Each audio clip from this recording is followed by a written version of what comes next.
Good evening once again, and welcome to Doctor on Call. Folks, it's been a while since we've had a live Doctor on Call program. Quite a lot has been happening, but we're back this week, and of course, we do have quite a lot to share with you, and of course, to talk about. This evening, Dr. Nixon is with us as always, and we've just concluded diabetes awareness. So we'll be talking a little bit about that. Also, we will be talking about, and folks, let me just put this into context. Now, we experienced quite a lot of showers today, some heavy downpours, in fact, from the weekend. And one might ask, well, how does that impact our health? And we are going to spend a little time initially talking about that and, make that connection, and there's quite a lot of connections you can make. And, our health can be impacted in so many ways by so many different things. And we'll be talking about that this evening. A little later on, of course, we will engage you through your calls. And, of course, we'll try to share as much information as possible. So we welcome you, our viewers on GBN Television. It's quite a pleasure. Our listeners on K105 FM or friends on our YouTube channel. We are experiencing some difficulties with our Facebook page, but we hope we'll have that up and running before long. All right, so do stay with us. We welcome each and every one of you.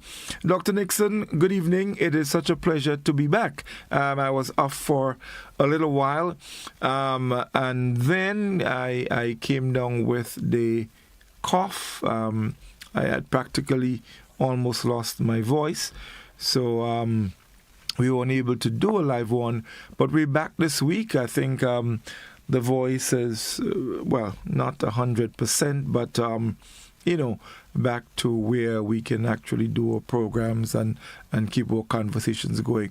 But it's really good to have you back. I trust all is well.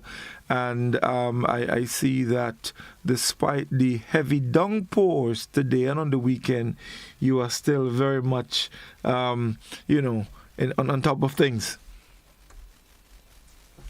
It's because you can't see the things on top of me. Anyway, it's really nice having you back, and I'm glad that you're doing better. Yes. Climate changed on us today, didn't it? Well, climate change has been on us a while now, and it's going to continue being on us for a while to come unless we decide to take some serious steps. And no, I think the first thing is just people being aware that this is real, and today was really, maybe it was a very good dress rehearsal for things that are to come. Because, first of all, in the last few weeks, there's been rain, and I've never seen rain like that amount of rain. And I always say, we let the rain fall and it runs off and we're good again. But I've seen floods occur in places that seemed unfloodable. I came home this afternoon, and there's a river that runs along the road where I live, right? Couldn't see it very well because there are a lot of growth, a lot of weeds and stuff that have grown up along the side of the road. Mm-hmm. But I'll tell you what, the river was tumbling down to the point I go to my veranda a while ago, and it's 100 yards away, and I think it's raining. And then you look at the water, it looks like coffee, not coffee, like chocolate without, when you don't have no milk or coconut milk to put in it. Just like we just boil a coffee. So that's a lot of our topsoil being washed away. Yes, being washed away, yes. I looked at the sea and saw the water, the brown water that usually comes out of the bushery, was way across, almost to the hospital. Mm-hmm. That's a lot of sludge going into the ocean. We're being asked to have a deeper harbor. With all that sludge going out, it's going to cost us a lot to have a deeper harbor to get more tourists coming in and earning more. Sadly, there was a big cruise ship today, probably had 3,000 people on board. Mm-hmm. And the kind of people who would come out, go and see what's going on. And the rain. But that's a reality. I wonder whether we're really prepared, not just for the physical the physical challenges that any disaster can bring. And it looked like flooding is going to be one of the things we're going to have to add to our challenges, okay? But the health challenge is one, and two, how are we going to deal with the health challenges that come up? Are we ready? And I'm going to tell you what I mean. So today is rain, right, and flood. But it's been raining almost consistently for like a week. From the weekend, we've had this system that made a mess on Sunday. On Friday night for me, it was a man standing with a flashlight, but he has Parkinson's. A man who couldn't keep his hand quiet, but his flashlight is on for the entire night, from like 7:30 till at least 5:30 in the morning, and as of most of the night. Okay? Now, that's our reality, isn't it? Because what I've also noticed is that as time has gone by, in the last year in particular, last 2 years, we have more rain when it rains at night. We have more thunderstorms when it rains at night. Well, you can see them better in the night because you can always see the lightning. So it's a situation of rainfall that is kind of aberrant, kind of different from what we're accustomed to, right? And I thought all the people who have been struggling since Hurricane Beryl to reinstate their gardens and stuff, and how all the lettuce and the sweet pepper get washed out today with all that rain that came down today and must have damaged a lot of our agriculture. Although I hope not, but that's something I'm wondering. And so I wonder too, because it's been bothering me in places like Carrick and Petit Martinique, where we've had almost total loss of crops, indigenous crops from which people got their food, where they got their sustenance. And that sustenance haven't been subsidized, and we hope temporarily, by either ultra-processed products, which for me is not food, right? Things like potato flakes and, crackers and cookies and sort of gifts of kids, right? To give, the things that we used to tide people over, or just processed foods, Could be food, but it's processed and it's packaged, convenience food again, or sugar-sweetened beverages, right? There's a lot of that. Are we going to, is climate change and the incidences that occur, are they going to further compromise that reverse practices that we're trying to put in place, and to get back to eating as we're accustomed to eat and as we should eat? And I worry more so because I've been working a lot recently with the childhood obesity prevention, our policy and plan, and doing programs and stuff. And I wonder whether our children are going to have to, how long our children are going to have to face this compromise. Already, we have bad habits in how we as parents feed our children, right? And how we allow them to eat at school, and what's selling in the tuck shop, and how much games they play, and all the things that are going to mitigate us keeping away childhood obesity, right? I wonder how much more children's lives are going to be compromised. And further, I wonder what is going to happen when do you get threshold and breaking point, and a child starts showing elevated cholesterol and high blood pressure? Because we already see our adolescents showing those things, earlier. So I'm very concerned. I'm very concerned about climate change in relation, not just to the fact that it causes infrastructural damage, but the fact that it kind of keep on putting off. The horse keeps starving because the grass, we're trying to get the grass growing, it's just not happening. So that's my big challenge. And then, of course, there's the issue of those, what we call zoonotic diseases, the diseases that are transmitted to us by other animals. And last week, the ministry put out you might have seen it, a report, an informing, stating that we've seen an increase in Zika and chikungunya. That's right. And if I remember correctly, the last time you and I spoke, I was talking about those being what we call endemic diseases that are around. They're there in small numbers, they're always there, and always likely when the conditions arise, once the conditions are rife, are ready, they're ready to lift the head. so you can see them again. So Zika has been. It's funny because one of my colleagues called me from the US last week and said, oh, there's this lady who was quite sick in the hospital and nobody seems to know, right? Nobody seems to know what is wrong with her. Nobody seems to know what is wrong with her. And that she, I'm sorry, my dog is being, sorry, I lost my connection. And can you hear me? Yes, I'm hearing you well. Mm-hmm. I'm sorry, I'm going to have to deal with this. So, folks, we're going to just take a short break, and we're going to come back to you in just a moment. So do stay with us. Yes, indeed. We take a short break and come right back.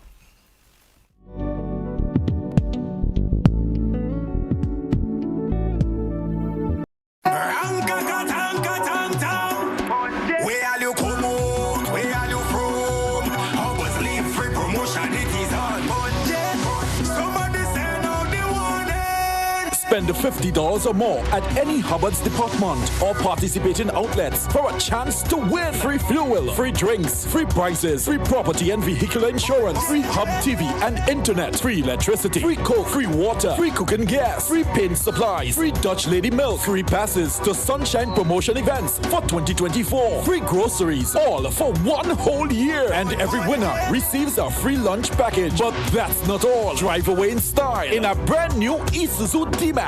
It sits, it doesn't guzzle.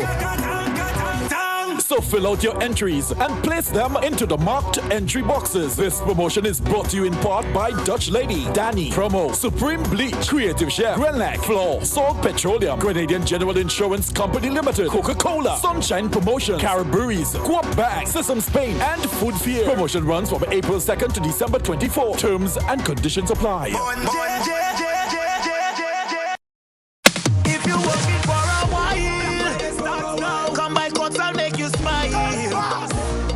Black Friday come around. We are the best prices in town. Black Friday starts now at cost. Yeah, it's back. God's Black Friday. I tell you, hurry fast. Traffic on the highway. You know we got unbeatable prices. And furniture, electronics, and appliances. Are you coming? Say yeah. Weekly prices. Biggest and best deals of the season. Shop and credit to win big. And bend nothing until next year, February. Rock out and come down to court. Cuts already load. Black Friday start. Cuts already load. And go when Black Friday come out. Are you looking for a reliable, affordable, and customer-friendly pharmacy? Look no further than Hills and Valley Pharmacy, the nation's leading healthcare products and services provider. We are committed to serving you at convenient locations. Find an extensive and affordable selection of prescription and over-the-counter drugs and medical supplies at Church Street, Hillsborough, Carriacou, Jubilee Street, Grenville, St. Andrew, near the bus terminal, and Halifax and Grenville Street, St. George. Our committed team is always available to offer valuable assistance for managing your health and wellness. Discover the additional benefits of our wholesale distribution on Halifax Street and our Medcare Center on Grenville Street, where we provide in-house physiotherapy, massage therapy, doctor consultations, and eye care services. Our commitment is to satisfy all your healthcare needs, including competitive prices, loyalty rewards, and special discounts for seniors. Contact us at 435-6904 and WhatsApp 535-4734. Choose Hills and Valley Pharmacy. Remember, your health is our business.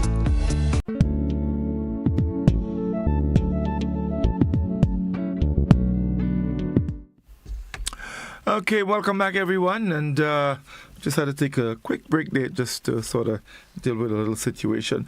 So, Doc, we're talking about making that connection, and you mentioned quite a number of very significant things.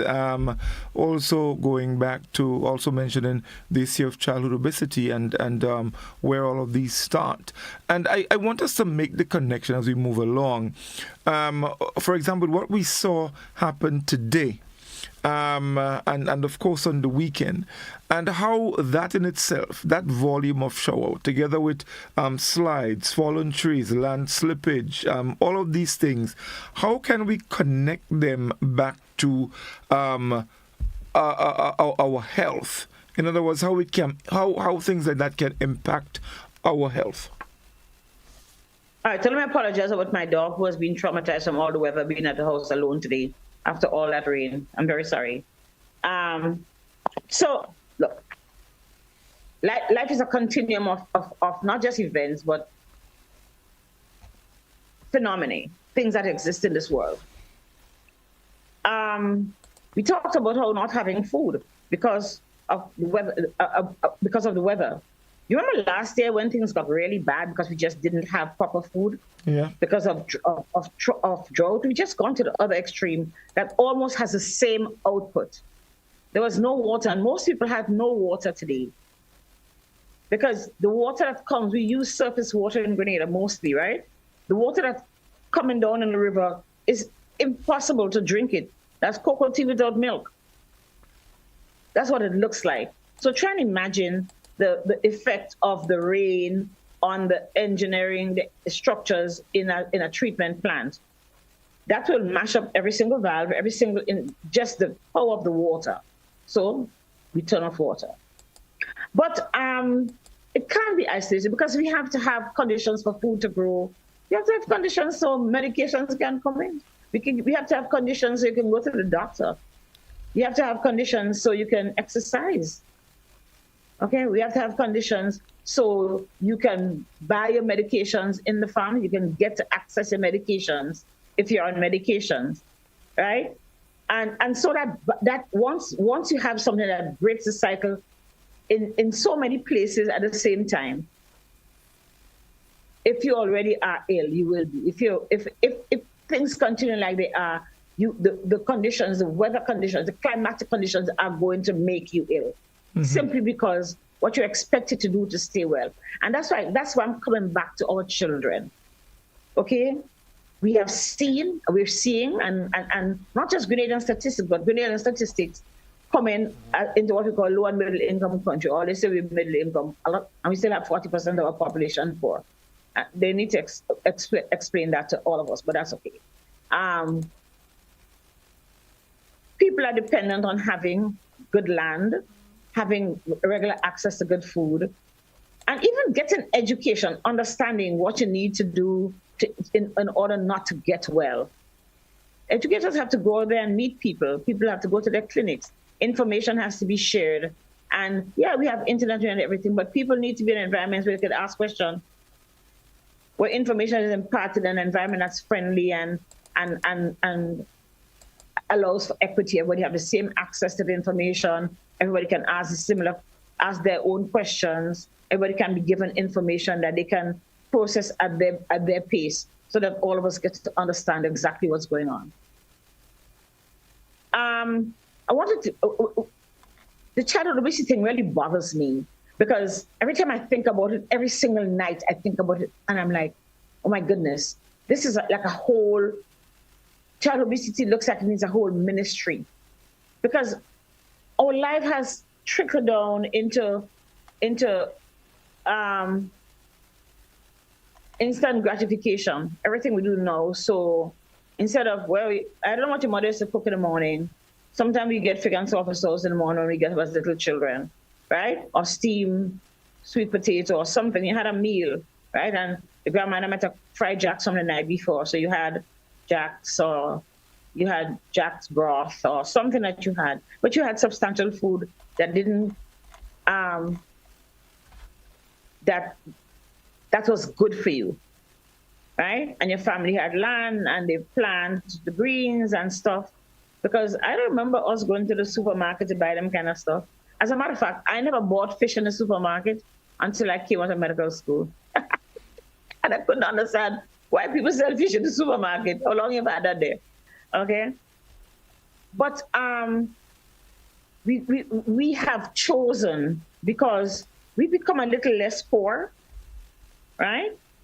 And even though we become more academically educated, we're not very health educated, although academic education is supposed to enhance that. Mm-hmm. But we have made bad choices as a population. And therefore, we think our children must not eat pig and saltfish sauce because I eat too much of that when I was poor, when I was growing up poor. And my child must have meat in his meal. and my child must eat the red and white box food and all the other greasy bags that we buy for our kids. My child must have donuts, and my child must have that. And I'm not saying there's anything inherently wrong with having it once in a while, but it becomes your child's staple, and we forget. And people tell you, don't tell me how to feed my child because I know what it is to be hungry. No, you don't. Because now our children are hungry for good food. We give them things that fill their belly, yes, and give them fat and some form of energy from that standpoint, but it doesn't give them what they really need. So they're really hungry for the things that are good for them. So what we see is these children who are 14 and 13, and you say, let me check your cholesterol. Put on the good, poof. And the mother and father cholesterol can't add up to theirs, right? And those are risks of children be at. And you check younger people, younger children. I'm talking about, there's juvenile diabetes where you're born without the capacity to manage your sugar inherently because your pancreas doesn't develop, right? And then there's big people diabetes, old people diabetes that teenagers and adolescents are having, and younger people. Hello? When we can control that. So if the things we have control over, we're not taking into consideration and making the best of them, right? Especially for our children. When we have big factors like hurricanes and storms and floods and stuff, it's going to compound it. And it's not going to be that we're eating bad stuff and we're not playing because that's how we live. No, because it's just a short time until we recuperate. It's already a lifestyle. And when we have challenges, it's going to precipitate the outcome. And we have children who are going to have chronic illnesses much younger. And right. as I'm looking for an obituary, somebody whose spouse had died, I was just going to the obits last night, and I was in shock. Because if I went through about 40 obits from the two big undertakers, easily, and I'm not exaggerating, 90% of the people died prematurely, meaning that they died before the age of 70. 90%. And we're not at war, we're not in famine, but I see a whole lot of young men. And we don't have all of those murders. Not that we live in an extremely violent situation where we have ongoing gang warfare and stuff, so boys get killed, young men get killed. And I'm seeing guys in their late 20s, a lot of under 35s. I'm seeing some women in their 30s. I'm seeing, but the men who are always a vulnerable gender, I'm seeing all of them, and I'm saying, God, I need to go and find what these people die of before I run my big one. But the bottom line is that they are dying prematurely. What is it? I also know that we're consuming too much alcohol. I also know that we're smoking, and we just live a lifestyle that really puts our bodies under stress. And if we're going to do that when times are good, what are we going to do when times get bad, when climate change take over, right? What are we going to do? And that is why it is so important to me that we preserve our children. Because you don't turn up with diabetes at 27 just after your 26th birthday. You don't turn up dead from diabetes or at 40 from hypertension and heart problems, right? On your 40th birthday, right? It doesn't. When you die that age, it doesn't turn up at 39 or 39 and a half. These are situations that have been going on ongoing, and on. Yes. Right, and we have to, not just the physicians and the healthcare providers. It's time that people take a responsibility for their health and for their well-being, right? I can't, trust me, last night I was so scared and concerned, and the whole childhood obesity thing, because now we describe obesity as a disease. So obesity take over not only as a disease, as a risk factor, because high blood pressure, a lot of the chronic diseases, cancers, breast cancer in particular, female cancers and all cancers, but hypertension, diabetes, other diseases. Obesity is the number one risk factor. But just being obese alone, meaning that you over 35% of what you expected to weigh for your height. Mm-hmm. Okay. But Doc, I want to just jump in here a bit, and put this into context, and we hear it a lot. You've said it quite a few times tonight that obesity is probably, what is really in a sense kind of responsible. It leads you. It's a direct path to many of these chronic conditions. Let's make that connection. Let's say in the case of diabetes, how is obesity the main pathway to someone becoming diabetic? So just first of all, what we consume will manifest itself as obesity. So if you consume a diet that's high in sugars in particular, right? High in sugars, it makes you fat. You get, because the surplus sugars, you only need so much, everything you eat is going to convert into glucose for energy, right? But you only need so much energy. So I need less energy than my contemporary who out there running after school children all day, or who out there working as a police officer on traffic, or who's out there working, cleaning somebody else's house and kitchen, right? I spend a lot of time sitting in my office, and when I'm finished, I'm doing other stuff and I'm sitting, right? So I really should be consuming a lot less energy foods than that person. But then again, how we do our diet, right?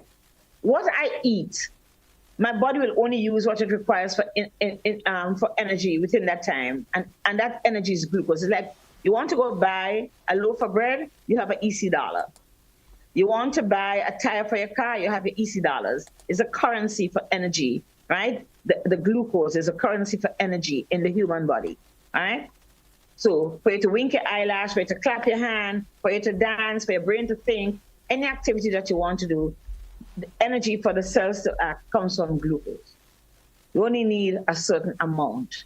When you don't get when you pass the certain amount that you need, it gets stored, right? It gets stored as fat.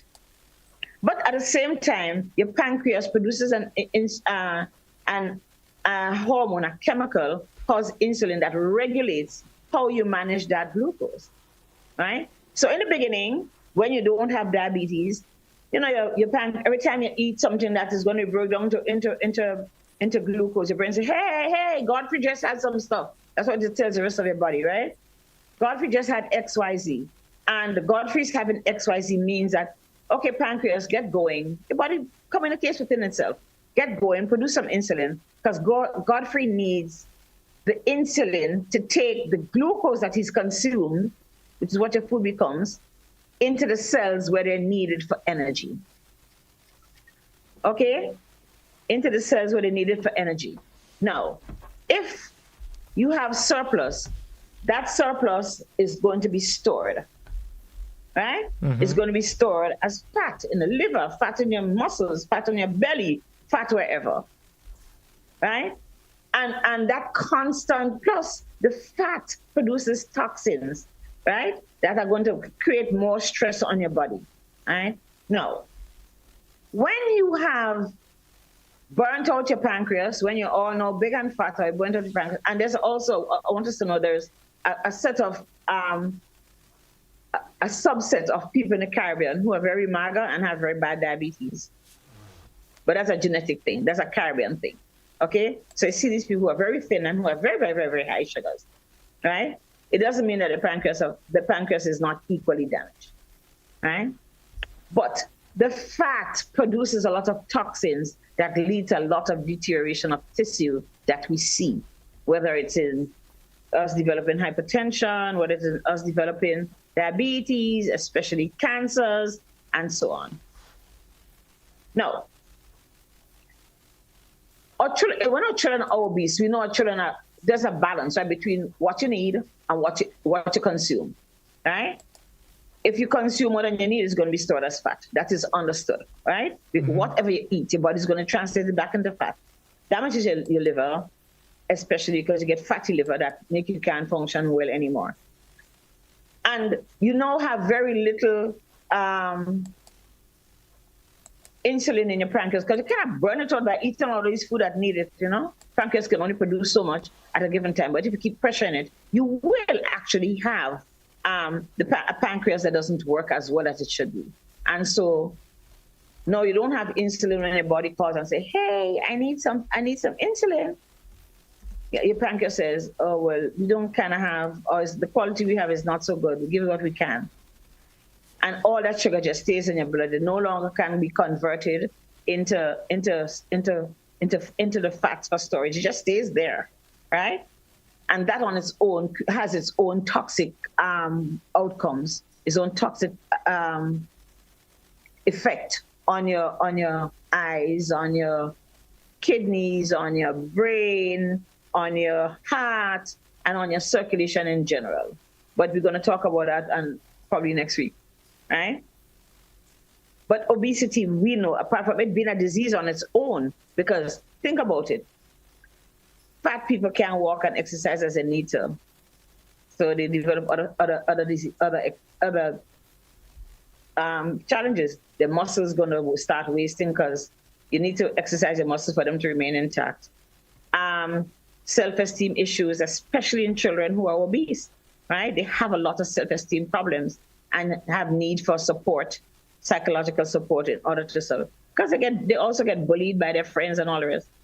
We used to call each other fatty boom boom and didn't understand that under all of the layers of emotions, we really didn't like being called fatty boom boom.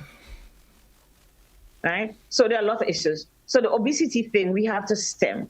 But we have to stem at different levels, what we call a socio-ecological. From the individual, a child has to understand, I can eat well and be well and stay well and look well and all the rest of it. How the family behaves, how the family appreciates nutrition and well-being and health, how the environment in which you live, your community, the village, your school you go to, how the bigger work, the workplace, the bigger environment, and of course, the people who make policy, also have to focus on how do I keep my population, how do I ensure that the population that I'm dealing with is not exposed to challenges? Do we have enough food? Is the agricultural department ensuring that people have access to good lands to plant something? Are we ensuring that when we import foods, that the foods that we import are healthy? Are we making sure that our children don't eat ramen in school because that is cardboard with a lot of salt and a lot of trans fats, which also is bad, which contributes to us having obesity as well. And whether or not we're going to make sure that meals in school are good for our kids. Whether we're going to ensure that our children are not drinking sugar-sweetened beverages. Look, the Mexican government took some decisions because they were having challenges with childhood obesity. So they banned they taxed sugar-sweetened beverages. Okay, tax. And you know what it is? Mexicans use a lot of sugar-sweetened beverages, especially in Mexico City, which is very high up, right? And they have water challenges. Not only quantity, but the quality. They have a lot of organisms in the water like amebia and giardia and stuff that can cause long-standing gastrointestinal challenges, right? So it's easy for somebody to have a soda. I'm not going to call names. One brand in particular is very common, right? And the government banned the distribution of sodas to children in school. Because if you can produce a soda, you can produce water. Because water is soda without the other things, right? Their children lost weight. Their children had less disease, things and diseases like asthma, which comes on, difficulty breathing, which is triggered off when they're overweight, all right? Their children did a whole lot better. They also banned the sale of ramen to children. Ramen is not food. Ramen is a thing that fills the hole. Finger in the dike. Stop a gap until mommy comes home. But if you take the ramen that comes in a box, and I'm being generic about this ramen thing, okay? Because they have different brands. There's a packet that comes with salt, but that's one meal, and a child might have 2 boxes of ramen, right? But that's all the salt that one adult needs for 24 hours. Children need a percentage of that, probably 25% of that. And You have a child who's eating 4 times or 5 times the amount of salt he's supposed to consume in one day, right? At one meal. And that's not even because mommy probably still come home and cook, or she buys something like pizza or fried chicken and stuff out of the road, right? Fast food. Mm-hmm. So they said no drinks, no sodas in our schools, no sugar-sweetened beverages, and we're going to tax it. But that is when you have governments that have their ducks in a row and decide that the well-being of our children is far more important, right? That is when you don't have opposition that gets up and says, no, you can't stop a man, everybody have to eat food and all the crap. And I'm not calling any party, I don't mean anything. But that is the mentality that we have among people who should be making policies in favor of our population, and especially in favor of our children and their health. When you lose your young population, what do you think happens? What is one of the things that happens when we use our young population? Our social security system dies. That's right. So who's going to pay my social security if all the young people are dead? Who's going to work? Who's going to be able to contribute if half of us are sick? Half of the young people are sick and can't produce. And not only are they sick, they're also extracting from the social security system prematurely because they can't work. Right? Apart from that, how do we sustain our healthcare system if people are so very ill? Where's the money coming from? Right? Because it does cost us. So there are a lot of things, right? There are a lot of things. And we start to talk about climate change, but all of that comes in because if we don't have adequate food to give to our population, if we don't have a place to run up and down and all the rest, they're going to contribute towards our patients, our population being unwell, and being unwell very early in their life and dying a whole lot earlier than we're supposed to. The trees quarantine in the Bible also applies to the same trees quarantine that the World Health Organization is really clawing for, that we need to get at least there. Yes, indeed. Very, very, very important. The other thing I wanted to talk about chickpea and dengue. We kind start and kind of digest a little. So the ministry reported, I think it was last week, that we had seen chickpea and Zika. And people thought that after 2014, there was no more chickpea, and after 2017, there was no Zika. And like I always say, I never know dengue as growing up as a child, right? But they kind of all related by this one malarial mosquito. And if you have increased rainfall and we don't have appropriate conditions in our living space, we're going to have a proliferation, we're going to have a growth and upsurge in quantity of mosquitoes. That Aedes aegypti mosquito, which is kind of new, but which seems to love living here because the conditions are perfect. And remember that Aedes aegypti needs new water, needs clear water to be able to proliferate, right? So we're going to have to make sure that is one of the things we will have to focus on to ensure that our population to decrease the chances of a population developing diseases like Zika and chickpea and dengue that mosquito carries. A lot of people seem not to understand it yet. Chickpea, dengue, and Zika are spread by the mosquito. So if I'm going to say I have dengue and a mosquito bites me and it bites my neighbor or somebody's in the house, when the mosquitoes, I remember my friend says not bite, is what's it? What's the word? Mosquitoes? Stick. Yeah, mosquitoes. Stick thing. When a mosquito comes and it puts in that long thing into you, it always kind of spits up a little. So whatever it has extracted from me is going to spit up a little into the other person. And they now would get their share of whatever I have. And it goes on and on. And that's part of the reason why I tell people who have dengue, you still need to protect yourself from mosquito bites, because you don't want a mosquito to come and bite you in your sick state and that you spread it to other people, because that's exactly what it's spread. You have to bite somebody who has dengue first. You have to, that mosquito has to stick the person who is sick and transmit it. Climate change. We're going to have more water, more floods. We're going to have more rainfall, more aberrant rainfall like we saw in the last 4 days, right? And we saw it. That was like 5-6 weeks ago when we had the day we had Parliament opening, and the big rainfall, and there's no rain in River Road, and there's a river tumbling down. But when river tumbles down, it leaves residues of water in different places, right? When rain falls like that, there's residue, and you do have mosquitoes enjoying their swim in nice, clean cans of water, cans that we don't empty. They hang around the plants that we have in our house, that if we don't wash the vases and wherever you keep your plant, right? In your pots, in your garden, in your drain when you don't clean it, in your garbage if you don't stick the bottom of the can, right? And just anywhere that water will remain stagnant, mosquitoes will go in there and proliferate and come out.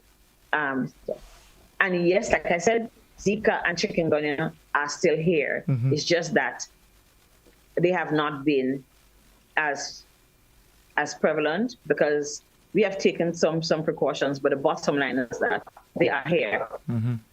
Another important thing to note as it relates to mosquitoes in particular, well, insects, but mosquitoes, these are the ones that are very dangerous as it relates to being vectors for diseases. As temperatures get higher, they reproduce faster. So they reproduce faster. That in itself is something that we need to pay very close attention to, and another way in which climate change can impact our health. But hear the other side of it now. The other side of it is that people who have chronic diseases are likelier to become ill and very ill and fatally so. Yes, indeed. Okay? They're likely to become ill and fatally so, especially if the disease condition is not controlled. So again, you have floods and you have whatever you have, and people don't have access to health. They don't have access to health care. You know, like I said, if we have global changes, as we have global changes, we're going to have less possibility of getting our medications and all the rest of it. We're going to have less possibility of getting to the doctor, getting the right doctors, getting the medications at the pharmacies, and all of those. So you have to remember that it is all interlaced. Yes. One world with a whole mix-up set of phenomena. And the thing is, and earlier on one of our programs, a caller made the point that despite the heavy downpours we had today, this is not the only factor, but he was saying that the sun follows the rain and the rain follows the sun, and he's correct, because what you have are two extremes. So when the showers come, I mean the volume of showers that we get is significant, and this is why we have the land slippage and the landslides and all of that. And then the other extreme is the very high temperatures, which makes us very uncomfortable. And again, people with chronic conditions, it puts them in not a nice place at all. So on either end of the spectrum, it's not a good thing. And so we need to be very, very, very careful and be paying very close attention to what is happening around us. So did you read today? Yesterday, I read an article about how we're lining up for a big earthquake in our region. Did you read that article? Well, I know I didn't see the article, but again, and I always like to, and I always say to our listeners, it is very important that we arm ourselves with information, so much so that we are aware of what is happening, and information like that is critical, because and Doc, and I know that you're very passionate about that. One of the big things with public health is prevention, and you can prevent very well if you have information, because then you know what to do and then you know what not to do. So I am not surprised at all based on where we are. In fact, last week, I saw there was something about 5 on the Richter scale, which was a little northeast of us, closer, I think, maybe to St. Vincent area. Yeah. And then there was Jamaica having 2 last week, and 6.8 in Cuba. Yeah, because because I haven't heard about an earthquake in Cuba. So Eastern Cuba, Oriente, where a lot of our relatives migrated to, had a 6.8 on Sunday, following behind a Hurricane Raphael that passed through that same zone. Go figure. But we also have to remember that the Caribbean archipelago sits at the edge of the continental shelf, so it's highly possible that these things can occur, and you always hear it from the scientists. It's not a matter of if it's going to happen; it's when. So do you think we're ready? That's what we don't know. And maybe the answer is boldly no. We are not ready for any kind of disaster. You're not ready until you have to get that consciousness, that awareness first to understand that this can happen. And if it happens, what are the likely outcomes? How do I prepare? That's it. The sad thing is, like I said in the beginning, we have still a large population of people who are poor and who depend on being cared for, especially when relief time comes. They need external relief. They can't provide for themselves, right? And that is a big problem. It is such a large percentage of our population. It's been 6 months since July to now? Yeah, 6 months since burial, and we still trying to get Carriacou back on its feet. 3 months, 3 months, not 6 yet. 3. I mean, 3 months is July 1st. Yeah. August, September, October, November. 4 months. But it is still right.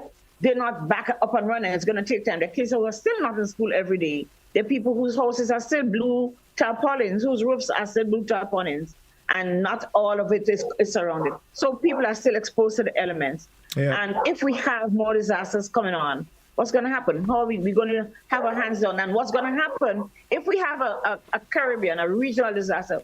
We can't help one another.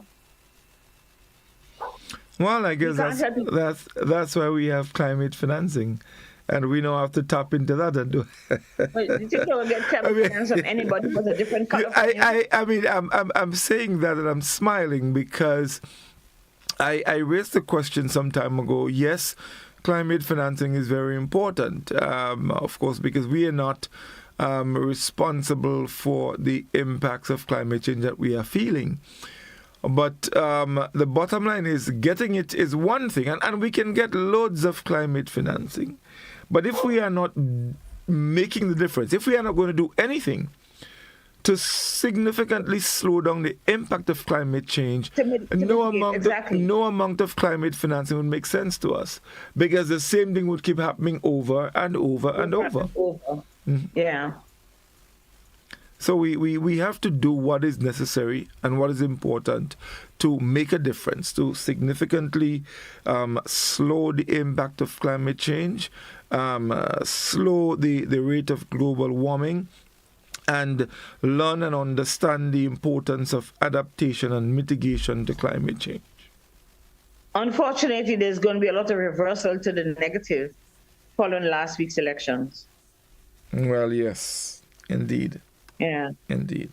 There is, and that's really very unfortunate. And even more reason for us at this, smaller and developing states to get on board and do everything that we can within our space. We can't sit here and, determine that the gentleman over there, worry about what he's going to do or what he won't do. What are we doing? What are we going to have to do? What we can do for we? That is exactly the point. That is exactly the point. So we have to continue to plant a tree. We have to continue to reduce our carbon footprint. And there's so much little things that we can do that can help. We need to get on board and pay attention and do what is required. Or else we're just as bad as people who decide, there is nothing called climate change and we are going to continue to burn fossil fuels and all of that.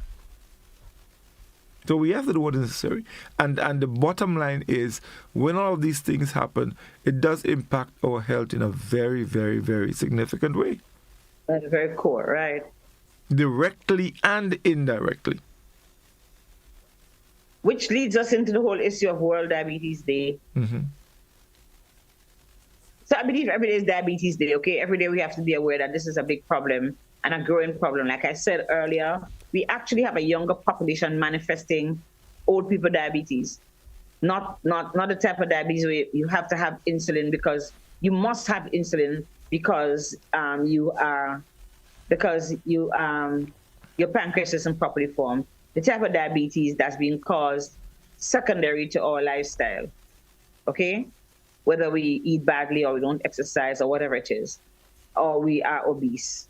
Now, the theme is breaking barriers, bridging gaps. Fall within a bigger outlook that says that to focus on diabetes and well-being. So what do you think are the barriers? What do you think are barriers in diabetes? What barriers do we have to break? I mean, there are lots of barriers. One, our eating patterns, lifestyle patterns, and major. So decreasing our risks. Mm-hmm. Definitely. Decreasing the things that are risky, risky contributors to the possibility of having diabetes. So awareness is one of it. If you don't know, you can't really do anything about it. Lifestyle, of course, and lifestyle, especially within families, right? And especially knowing the history of your family, whether there's somebody else in there. So being able to lower the diabetes risk is very, very important. And again, that's why we talk about childhood obesity and the other things that contribute towards diabetes, or behaviors, or thinking that we're rich, and we're really not rich, we're just stupid, because we make bad decisions about what we need to eat and our children that are actually really detrimental to both our health and that of our children. And of course, we kind of need to, the other part, apart from mitigating the risk, keeping the risk away, making it as small as possible, because there'll always be some risk. When somebody's diagnosed, we need to ensure that they have, everybody, the new buzzword, equity, right? Mm-hmm. So everybody must have access to fair as in equal, comprehensive, meaning as wide as possible, taking into consideration all the modalities that will help us to take care, affordable more than anything else, and high quality treatment and care. So we kind of need to make sure that once somebody is diagnosed, horse went through the gate, they have to have access to what is fair, this is what they deserve. So you can't give the people who live in Chuku one set of care and the people who live in Lansapine a different set of care. Mm-hmm. There must always be equity. Everybody must get what they deserve in order to make themselves as well as is possible.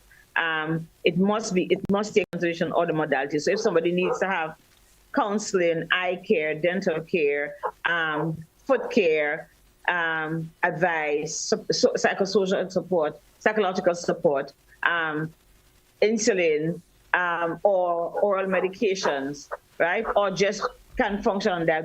We have to make sure that everything is there for them to be able to live well. We must also make sure that it's affordable, and hence the need for us to have universal health care. It has to happen. If it doesn't happen, we're going to have more and more challenge. Because a lot of people, actually not all, but there are a lot of people who just don't seek care because, one, they don't think the quality of care is good. Two, because the quality of care really isn't good.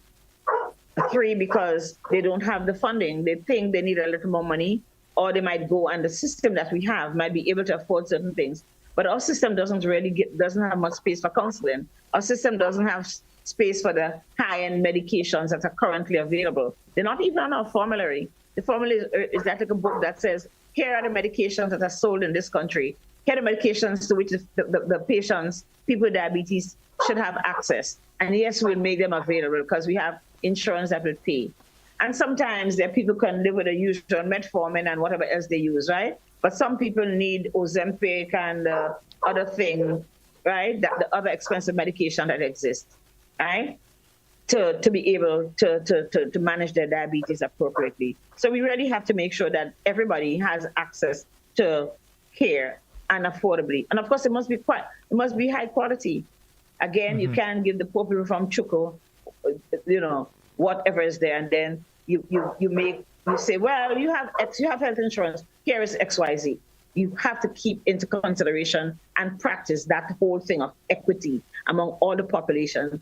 A man must have what he needs in order, and a girl and a child and a woman must have what he needs in order to reinstate a decent state of health, right? And care is very important. It's not just giving people things that they need, but ensuring it's done with a profound sense of humanity and responsibility by the people in the sector responsible for delivering the care, right? And that's something that some of us need to be taught. That's something that some of us have inherently, but those who need to be taught must be taught to understand that this is about caring. And because often people do not follow rules because we just tell them whatever, just say, go and do this, go and do that, and we don't care how we deliver the care.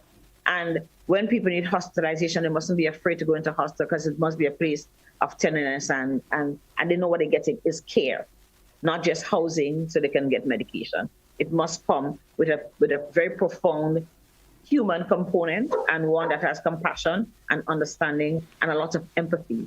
If it were me, what would I want? Indeed. So that's what we're going to focus on. World Diabetes Day is Thursday. Thursday is the 14th. Yes. There are a series of events. Look and see what is happening in your community center. If you haven't checked for diabetes, just walk in and ask them, can you check my sugar? If there's a family history, yes. I know there's a walk in St. David's, I think. I don't remember what is happening in St. George's. Diabetes Association here is having something.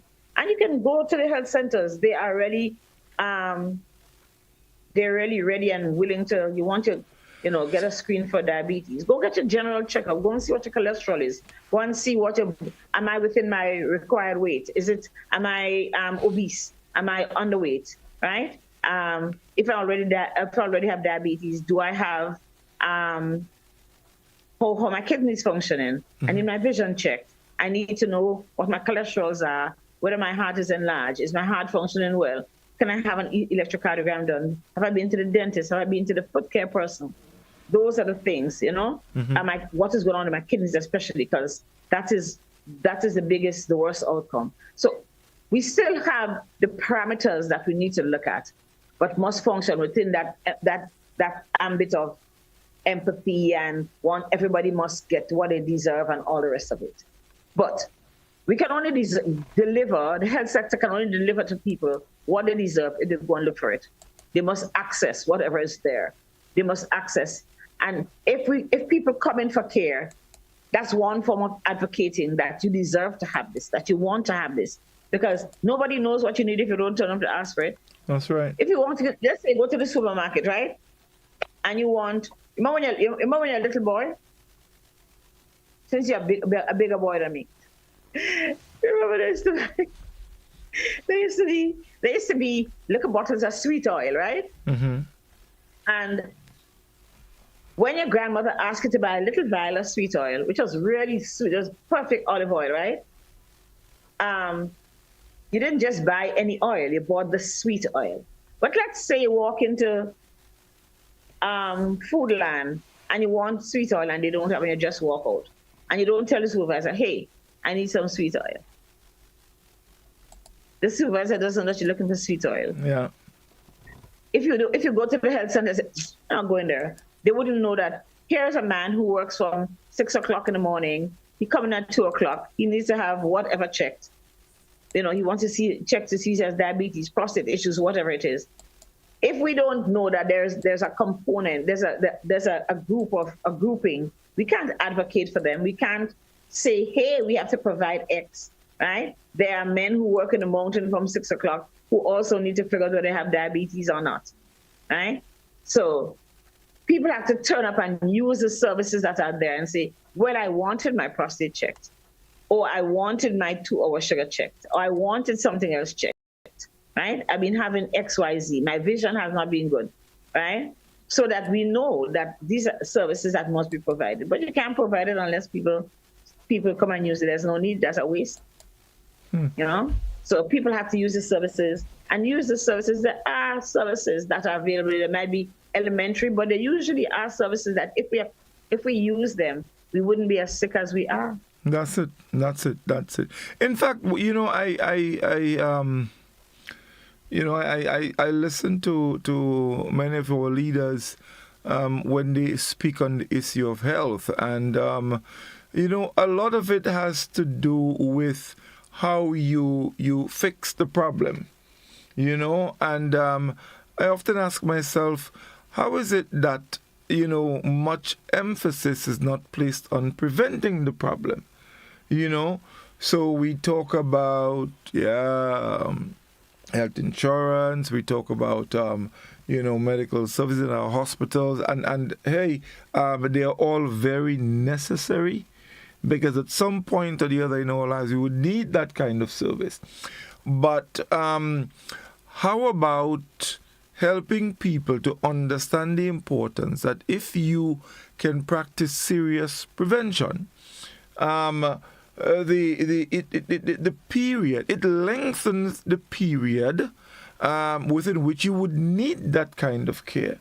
So you would live a lot longer. You would live a longer, healthier life than if you fail to prevent. And you find that's why we're seeing so many teenagers who are now diabetic. And we've all often made the point on this program, Doc, that hypertension and diabetes used to be what we call old people sickness. Old people sickness? Yeah, now you must have been 50 years. I remember judging, she probably have 50 years. Mm-hmm. That's why she have diabetes. Yeah, these things, they came with age. Now it's a different story. So I would love to hear and see our leaders push prevention, encourage people to live healthier lives, encourage people I'd like to see a little more than that. Mm-hmm. I'd like to see, and I don't mean just our political leaders, I'm talking about all our leaders, right? And people who are influential in society. I'd like to see them be exemplary, be champions, or athletes, or young athletes. Grenada has a fountain of young, prolific athletes who need to be speaking, who we need to train, to encourage, to talk to the things. I can tell you, those young athletes don't eat crap, okay? They exercise every day, but they do their stuff. Their goal is for championships. Mm-hmm. When do we just do it because we deserve it? Mm-hmm. Because for wellness. I'm going to be a champion of my own wellness. Mm-hmm. So, okay, I never run in school, okay? Okay, I probably run my mouth, but I never run. Because I tell them that somebody has to stay in the spectator band and make noise, okay? That was my role, and I knew it correctly. But as a young person, you still were active. We still went when our school was preparing, we still went, we walked around the track, we did stuff. Mm-hmm. We were very active. We didn't eat crap. Let me tell you. My father bought chicken snack, and we have 3 children, and my mother, my father, right? A chicken snack was a luxury then, okay? 2 pieces of chicken, some fries. That is the days when Nutmeg Restaurant was Nutmeg Restaurant. Not that it isn't anymore, but that was when Nutmeg was Nutmeg. And they had this special chicken snack was a big thing. It wasn't cheap, considering, but it was great. And Dad would buy 1 chicken snack, and the 5 of us sit and eat, and then we suck with finger, and we lick with finger, and we lick with finger. And after we finished licking our finger, there's 1 Coca-Cola that came with it, shared equally for the 5 of us, and everybody belched and gone, we satisfied. We kind of passed that over and went to, I'm doing better, so you guys can have how much chicken snack you want. You understand? Indeed. And taking some of us have in fact abused our ability or our ability to transcend what seemed to be lack. Do you understand? What seemed to have been poverty, and I never had this and I never had that. No, my children will. Maybe that's a good thing on one way, but we need to figure out whether we're going to make sure our children and our families and even ourselves have not a lack of good health, but have good health, because that is very deserving. And there may be other ways that we can take care of that lack, right? And maybe what you don't understand, you never had any lack to start with.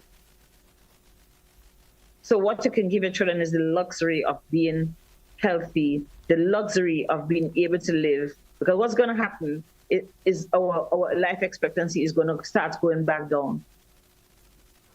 When I see 90%, 80% of obituaries in one look being people who die prematurely, especially people in their 30s, 40s, and 50s, and I'm talking about young people, that's young people. Some of these people are still in reproductive age, right? Some of these people are the age when they're most beneficial to the society as far as productivity is concerned, when they can make the most money, when they can do the best, be their best, whatever they're going to be. And they're dead. There's no coming back. So everybody's going to have to take a chance and pinch themselves. Everybody's going to have to take a chance and say, what is my responsibility within this whole climate change thing? What can I do in my corner? How can I brighten my own little corner to make sure the world? There's no politics. There's no separation. We're all equally responsible for the world in which we live. What little can I do? How can I contribute to my child's school? How can I encourage? What are the positive requests from the children? Because there are parents who had issues when the former minister said no soft drink in school. Granted, they needed to have given an alternative, but you can give a child as much soft drink, but this is an environment where you're going to control your child's possibility of developing a chronic disease. Because at the end of the day, it costs the country. It costs the country, especially where you don't have a proper health insurance. So everybody needs to look into themselves. What am I going to do for my children? What am I going to do for myself to ensure that my health is optimal? And especially with this Diabetes Awareness Day, how can I prevent it? Because diabetes is murderous. And I keep telling people, if you don't prevent diabetes, or if you don't control it when it turns up, it behaves like a galloping horse. And if you don't lasso it early, if you don't tie it up and tame it early, it is going to gallop down a hill like a runaway freight train, going downhill. Right. Right. So, and that's an individual responsibility every citizen has to themselves. Collectively, we can work and put things together and do things, but everybody must want to be healthy. Everybody must want to not have diabetes, even if your mother and your father. And I've said this before in other fora. If your mother has diabetes and your father has diabetes, you have a 75% chance of developing diabetes, right? But you also have a 25% chance of not developing diabetes. What are you going to work on? Yeah. What are you going to work on? What are you going to work with? We have to build that 25%, and that's your 25% chance. Yeah. And you have all the odds. You can beat the odds. There's nothing that having that satisfaction of having beaten the odds. Definitely. So, Doc, we're practically out of time. But before we go, I just want to share a recent update from NAWASA. I think it's very important, and it says, of course, dated the 12th, it's a 9 p.m. update. Due to recent heavy rainfall, multiple water systems across mainland Grenada, especially in the parishes of St. David, St. George, St. Andrew, St. John, and St. Patrick, are currently out of commission. NAWASA teams are already prepared to conduct assessments in the morning, which will provide a clearer understanding of the impact and expected repair timelines. The affected water systems and areas: St. John, Mount Plaisir, Mount Nesbitt, Grand Roy, Marigot, Black Bay. Concord, Grand Mall, Brizan, Happy Hill, Boucher-Joux, Sherry Hill, the Stadium, River Road, Mount Gay, and the entire tongue of St. George. In St. Patrick, Pegiswim, that's the Pegiswim Dam. Areas affected: Pegiswim, Hermitage, River Sally, Conference, Tivoli, Chantemel, Sauters, Montrose, Bathway, Rose Hill, Carrier, St. John's, Samaritan. In Montrule, Pegiswim, Hermitage, River Sally, Conference, Tivoli, Chantemel, the entire tongue of Sauters, Montrose, Rose Hill, Carrier, St. John, Samaritan. St. David, Les Avocats, Minorca, Windsor Forest, Apsley, Pedmata, Marion, St. Paul's, Richmond Hill, Monjaloo, Laborie, Hopevale, Creighton. PTA Tang, the PTA Tang area, Syracuse, Corinth, Vincent's, Windsor Forest, Laurelland, Providence, Champlain, Child Island. In St. Andrew, Mount Horn, Paradise, Dunfermline, Pearls, Canal Road, Lafayette, Simone. The Spring Garden, Birchgrove, Adelphi, Beauregard, Providence, Lower and Upper Capital, Balthazar, La Digue, Bellevue Land, Noels Hill, St. James, the Mammy, Bocas, Brandon Hall. And Pleasance, Lashashute, I hope I have this one correct. I'm not familiar with that name, so I hope I have it correct. Richmond, De Blando, Walker, Post Royal, Tuileries, Battle Hill. And in St. George, Vandam, Black Forest, Constantine, Bolio, Mount Gay, River Road, Mount Morris, Bellevue, Snug Corner, Boca, Melrose, Bonaccord, St. George's Estate, Bonaccord, Lamode, Ravine. In Rady, the Coconut, Montparnasse. We also have in the Mardi Gras area, Antoine Hill, St. Paul's, Barrett, Cobotown, Bay Gardens, Africa, Montparnasse, Mondelez, Old Wester Hall. In Annandale, from the Annandale plant, Constantine, New Hampshire, through River Road, extending throughout the entire south of the island. NAWASA is committed to working tirelessly to restore supply as quickly as they can. In the meantime, NAWASA kindly asks consumers in the affected areas to use stored water sparingly and consider ways to extend your supply while we address the issue. They will provide an update on Wednesday morning as soon as they have further information from the assessments. NAWASA, thank you for your patience, understanding, and cooperation as they work through this challenging situation. So that was a 9 p.m. update from NAWASA with some of the areas that are affected because of the heavy rainfall today. So, folks, please pay attention to that. Use your water sparingly. And, let's hope, an update will be provided tomorrow morning. And sooner than later, we'll all get through this. All right? So thank you very much. Doc, that's all the time we have. I want to just mention one more thing. Today was a very traumatic day for a lot of people. I know there are a lot of people who have had losses because of that sudden deluge and the inundations that occurred in different places. So we can send out our sympathies to those people who have been so affected and hope that people would be able to recuperate soon. And we try and reach out as far as possible to our neighbors. Some of our neighbors are affected much more than us. And sometimes we may be affected, but certainly not as much as the person next door. Mm-hmm. So we still each other's keeper, and we will try and help as far as possible. In the interim, clean your drains, take out all the block, because part of River Road's thing, I understand it is because there was all the bamboo and debris that collected under the bridge to go up to the mental hospital. Mm-hmm. I remember as a child, people used to stand on, when that bridge was built, this was in the 70s, and I remember people would stand there, not only to catch a coconut that came from further up, but it also remove a lot of the big debris, make sure they pass the bridge so it doesn't stop the water, because apparently in that area, the water and River Road got away. Mm-hmm. So I'm really very sorry that people have had to suffer the thing. Our children have seen a lot more than they deserve to see. And even we as adults have seen a lot more than we ever want to see in our lives. Experiencing it should give us ways. We should be thinking of how can I prevent a repetition? It's not only about the government. We all have to do our part, right? But I want us to remember that while there's a lot of water, there are a lot of insects that will follow. Collect rainwater. It is going to rain probably again tonight. Take some pot and collect some water. It's going to boil and give it children to drink.